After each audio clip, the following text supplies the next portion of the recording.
And this is just a fun website that I stumbled across years ago that I think is just, if you're a comic book fan, this is a lot of fun. So, and the blog itself, the address is bravenboldlost.blogspot.com if you want to check it out. What I like about it is he does this series of posts called Super Team Family The Lost Issues. Greatest comic book team ups that never happened but should have. And this guy basically, and I'm assuming he uses Photoshop or something similar, and he basically creates these fictional covers for stories that were never really published. Again, if you're a comic book fan, these are just a lot of fun. And I'm just going to go through them. I'm going to do like, it's basically 1 month worth of these. And here you've got Brave and the Bold, Batman, and Airwave. Airwave's a character. I've never understood why DC doesn't do more with this character. Back in the late 70s, the original Airwave was a Golden Age character. Then in the late 70s, they introduced his son, who sort of took up the mantle, and he had a backup story in Action Comics for a while. And I really liked this character, and I never understood why they didn't do more with him. Because after that Action Comics backup story, they never really did much with him. For instance, I thought for years they should put him in the Teen Titans because he was a teenage character. Why not put him there? But they never did. The next one we got here, Batman and Alpha Flight. And again, and this is taken from Alpha Flight, from the original Alpha Flight series by John Byrne. I believe it was issue number 4. One of the characters, Marina, who was an aquatic character, was kind of here in the background, and she was sort of transforming, going through this alien transformation. And he's obviously taken her out and photoshopped in Batman. That's kind of fun. Batman and Ambush Bug. Then Batman and Ant-Man, and it's Ant-Man and the Wasp, actually. And this Wasp image here, this is from Avengers number, I think it's around like 201 or 202, where they were fighting Ultron, and she's in the foreground, and Ultron was like over here, and she was zapping him. Batman Beyond.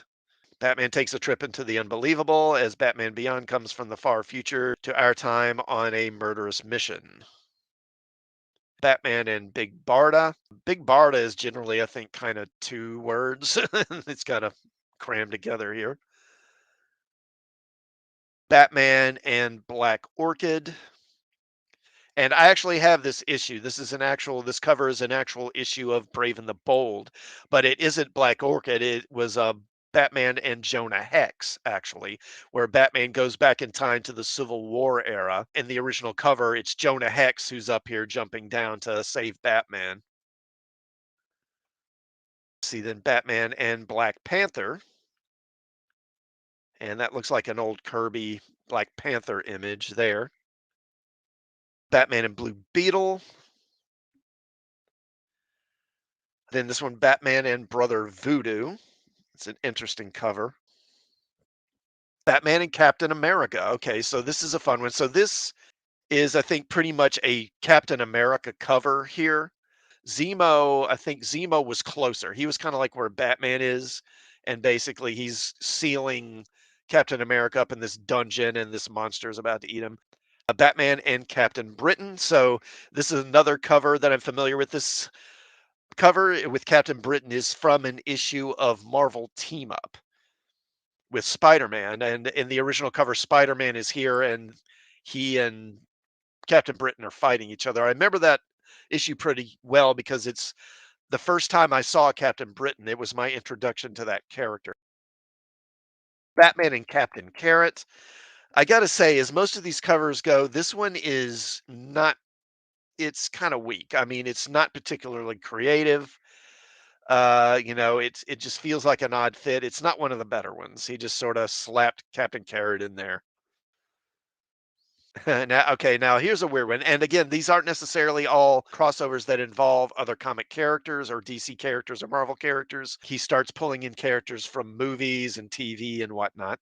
And here we have Batman and Captain Kirk. Kind of hard to imagine how that would work. Batman and Captain Marvel Jr. They're fighting the fadeaway man here. Batman and Challenges of the Unknown, Batman and Cloak and Dagger. And this is actually a pairing I think that would work really well and make a lot of sense because Cloak and Dagger are street level heroes. And I think them working with Batman would actually be pretty cool and work pretty well. Batman and Conan. Again, this is kind of like how would this one happen?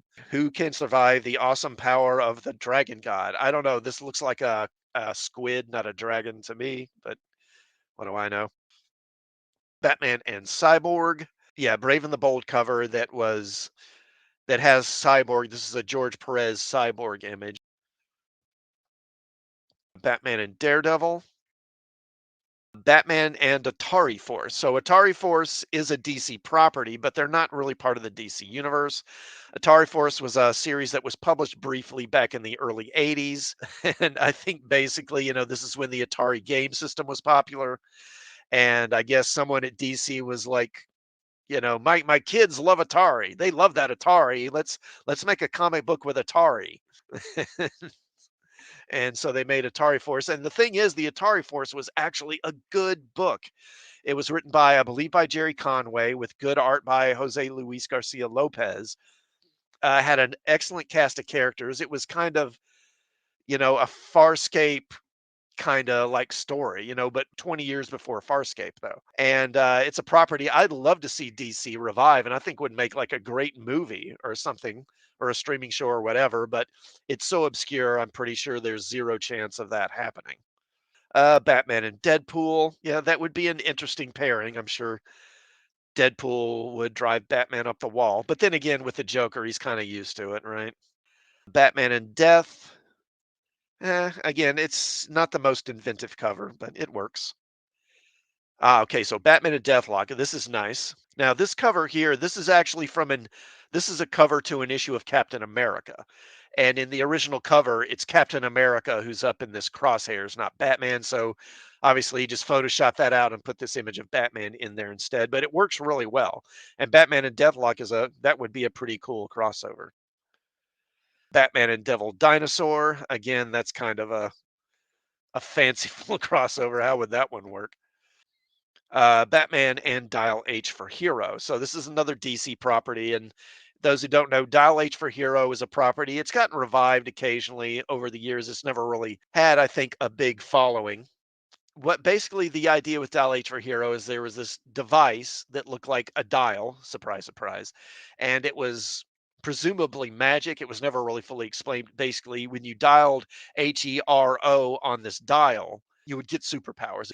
Batman versus Doctor Doom, Batman and Dr. Midnight and the Atom. Dr. Midnight and the Atom both being Justice Society characters.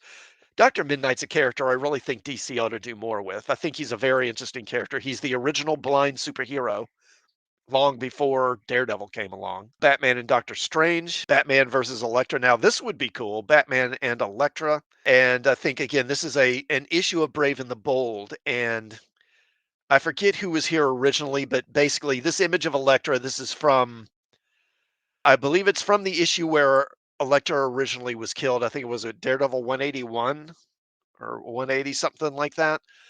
And in the original cover, she's fighting Bullseye, and you've got an image of Daredevil in the background, sort of looking on. This is actually a crossover I'd really like to see. Batman and Galactus. Well, and the way they write Batman, I think we all know Galactus would have absolutely no chance. Batman and Ghost Rider, that could be cool. An interesting crossover. Batman, Batman and Godzilla. That would be interesting. Of course, Godzilla was published as a comic by Marvel for a while back in the late 70s, very briefly. Only ran about maybe 2 years.